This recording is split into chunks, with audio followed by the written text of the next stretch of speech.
বন্ধুরা, সন্ধ্যের টিফিনের জন্য এগরোল বানাবো। আমি যেভাবে বানাবো এইভাবে আপনারা ট্রাই করতে পারেন। এই দেখেন, ময়দা মেখে আমি এই গোল গোল করে নিয়েছি। এবার আমি এগুলো বেলে বানিয়ে নেব। এই দেখেন, একটু সাদা তেল লাগিয়ে নিয়েছি। এবার এভাবে আমি বেলে নেব।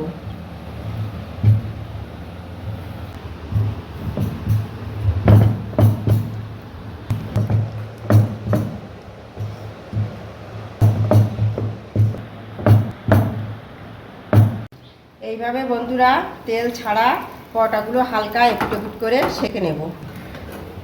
এবার আমি উল্টে দেব।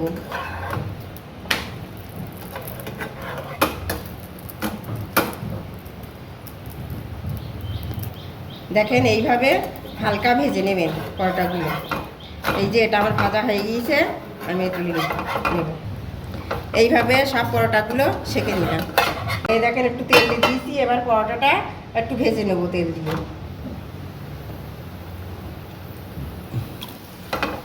এই দেখেন, এভাবে আপনারা আগে একটু তেল দিয়ে সেঁকে নেবেন পরোটাটা। এরকম হালকা লাল লাল করে পরোটাটা সেঁকে নেবেন। তুলে নেব, নিয়ে এবার ডিম আমি দিয়ে দেবো। লবণ, একটু গোলমরিচ গুঁড়ো,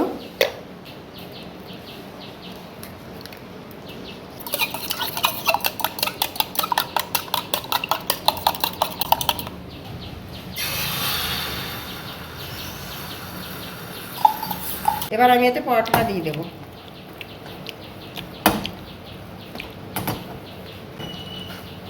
একদম সুন্দর পরোটার উপরে হালকা হালকা লাল লাল হয়ে গিয়েছে, খেতে দারুণ লাগবে।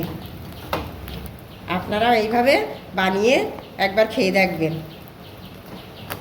এটা আমার হয়ে গিয়েছে, তুলে নেব।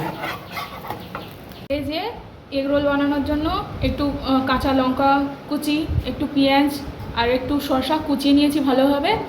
একটু শসা দিয়ে এখানে সাজিয়ে নেব।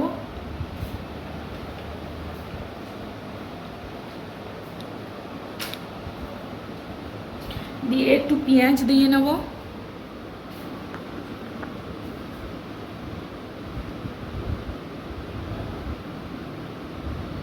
একটু কাঁচা লঙ্কা দিয়ে নেব। ভাজা বাদাম আছে, একটু বাদাম দিয়ে নেব যাতে এটা খেতে আরো সুন্দর লাগে।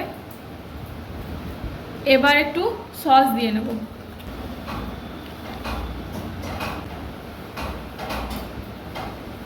এইভাবে সবগুলো রোল আমি বানিয়ে নেব। এইভাবে মুড়িয়ে নেব।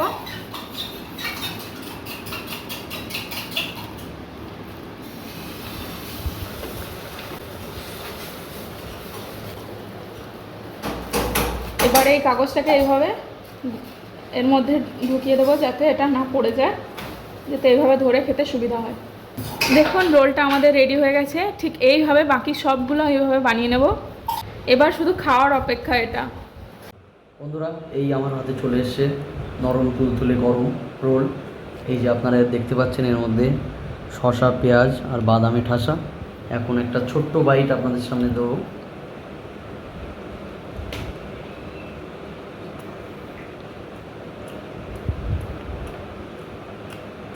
অসাধারণ। এর মধ্যে বাদামটা গালে পড়ছে, যার কারণে টেস্টটা আরও বাড়িয়ে দিচ্ছে বন্ধুরা। আর শসা পেঁয়াজ দিয়ে একদম দারুণ, এক কথায়। আপনারাও এইভাবে এই রেসিপিটা বাড়িতে ট্রাই করুন।